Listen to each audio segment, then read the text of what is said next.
wow, it's me, your boy. I'm back. I'm doing stuff again. Yeah, I took about a month break. It was much needed. I feel a lot better. But during that month-long break, I took a lot of time to write our new campaign, which I'm really excited about. And the campaign title is called Mortal Webs. The campaign is probably going to be like one of my main focuses here for a while because it's something that I really want to do and a story I really want to tell. And that's kind of what my personal primary focus is going to be for some time. But leading up to that campaign, I wanted to do a little bit of, I guess, like lore drops or like informational videos about the campaign, like the world that we're going to be playing in, because a lot of people are interested in this campaign, and I figured it'd be a good idea to let you all in on what's going on. So that way, when we start on July 19th, then you have an idea of what the story is about. So this is going to be a first of a good handful of little lore drop videos based around our campaign, Mortal Webs.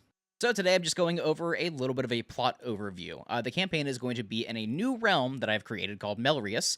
I wanted to do a new realm because I just kind of wanted a fresh start with something, and I wanted to do something new and exciting that was unfamiliar to people, just to get everybody excited again. And it's got me and my players just as excited. Melrius is a totally different realm than our previous realm of Alterran. It's a little more serious, but it's still going to have the good old TCC flair to it. But this realm specifically is meant for this campaign, and it's going to be a really heartfelt story. For a story like this that I wanted to tell, I felt it was best that I made like a new realm that we tell this campaign in.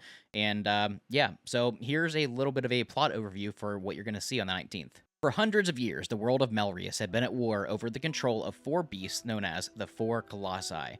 These massive monsters were gifted with power and magic from the world itself and had initially been created for the protection of the realm. However, as humanity rose and advanced, they sought out more power. Humanity learned not only how to capture these four colossi, but also found out how to harness their powers and abilities.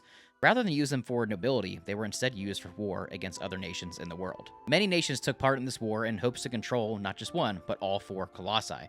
The kingdom that could control all four colossi would find themselves in a position of power and rulership over the rest of the realm. However, things went too far. While many civilizations took place in this war for greed, others did not and thrived for peace rather than conflict. During the Colossi War, a city known as Eldfall was destroyed, as well as, if not all, of its civilians killed. Families, children, and more lost in the blink of an eye, as their lives almost didn't matter due to the greed that these four colossi had caused. This instance resulted in a cease of all battle across the world. Leaders from each nation met in peace to call a truce among the lands. While each nation wished to be the overall ruler of the lands in its entirety, if this war continued, there wouldn't be a world left to rule. From here, four primary nations were each given their own districts across the realm to rule under their control.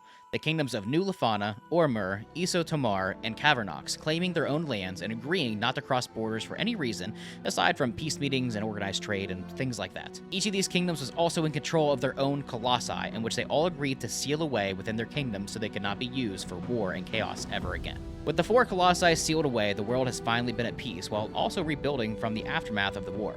Cities and civilizations that have been left crippled from the war are finally able to maintain balance and life once more. It has been almost 500 years since the war ended, the colossi continue to remain sealed away, and it appears that this peace will continue to allow the world to rebuild and prosper. So that's a little kind of sneak peek of our plot overview of Mortal Webs. I'm really excited to really tell the story.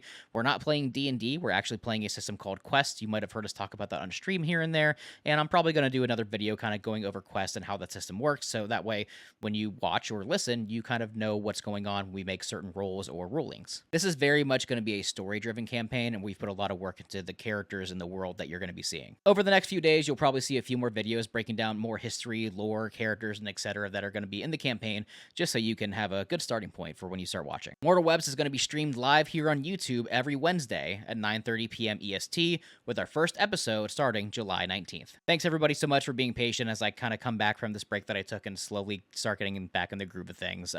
It was much needed. I was really relaxed, and it really allowed me to have some time to write a really solid campaign, and I'm very excited for this to happen. All right, that's about it. We'll see you next time.